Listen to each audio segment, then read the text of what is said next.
The young generation today are not saying that you can do it all. The young generation is saying, yes, we can, but we know we can't do it all at the same time.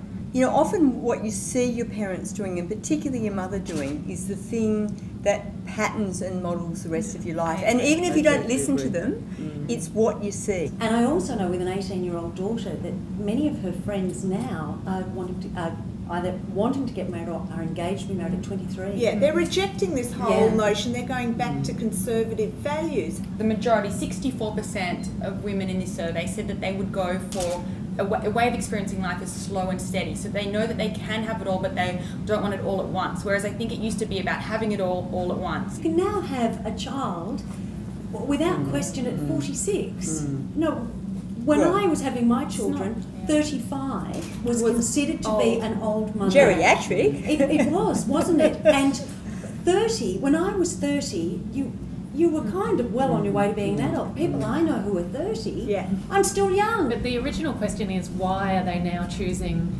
one or choosing that they don't want it all? I just realised I'm completely out of step. Like, what do you aspire to? What do you want? I love and enjoy my career, and I hope that I'll meet someone and that it will be right and that will happen and I'll end up falling madly in love and having a family and doing all of that. But I guess that... you put it in a sort of sequential... No, you deal with things when they come up and when they happen. And I'm not going to say, I'm going to turn down this career opportunity because I should be out there trawling to find my Mr. Right. See, we couldn't do at this that. point. You were told, if you stopped working when you had a child, you were told that you would miss the boat. That somehow the space you occupied would close and you'd never get back into the workforce. So that's my long way of saying that's one of the reasons these guys don't have the pressure to do it all. Thank goodness. This is a way of giving young women choices, and that's what we fought for and worked for. Except they're saying that they are much more stressed than our mothers were. Well, with options comes stress. Yeah. But I mean, I think part of it is the level of information saturation we have about how we live. The availability also of that information, because it's coming at us from everywhere. All sorts of sources. The girls nowadays are bombarded with these role models, and not with the downside of their existence, not with the exhaustion, not with their stresses and fears and the fact that their relationship is giving them shits, whatever it may be. We're presented relentlessly with unattainable figures. And sure, we might see a star with no makeup or she's got cellulite, but essentially our kids and friends are aspiring to something that doesn't actually exist. My massive achievement's just getting through the day, you know. The amount of pressure that I feel to get all that right, to have the awesome food on the table, you know, on top of the performance at work, it is epic sometimes, that pressure. Why do you but it's from me. Yeah. Why do you feel you need to do that?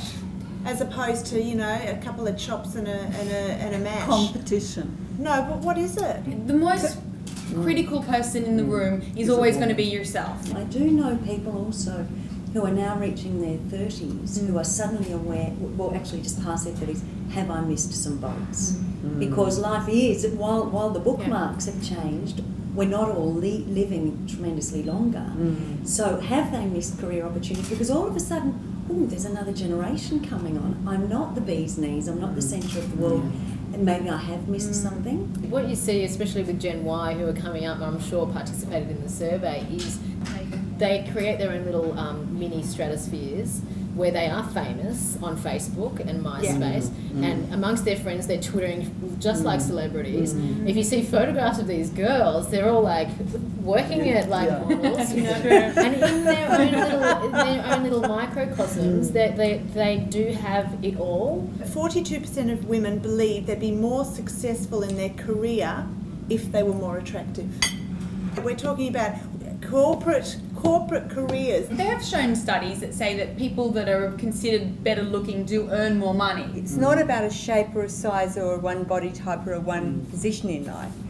You know, Sharon Stone famously said, by the way, you can only sleep your way to the middle, girls. Can I just say, I think there's something that you notice in TV that I'm sure everybody here has noticed, that beauty is often a construct. So, you know, you go into the makeup chair looking average or ordinary, and you come out looking pretty spunky, and it's got nothing to do with God's gifts, and it's got everything to do with you know, the help that you're given and the grooming, and I think that beauty, the appearance of attractiveness, shows that you've got your act together, and that is attractive.